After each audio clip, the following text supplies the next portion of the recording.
we are going to learn ascending order, how to arrange the numbers.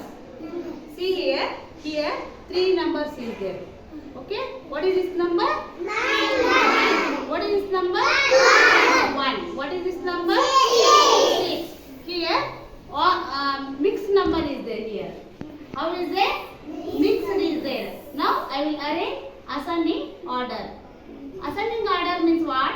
Small to big. Small to big. Here in three numbers, which one is very small number? 1. Yeah, which one? 1. Very good. Next, 9 and 6 is there.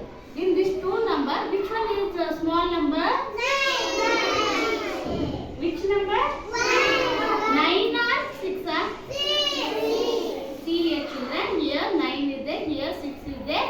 Comparing 9, 6 is small number. 6 is small number.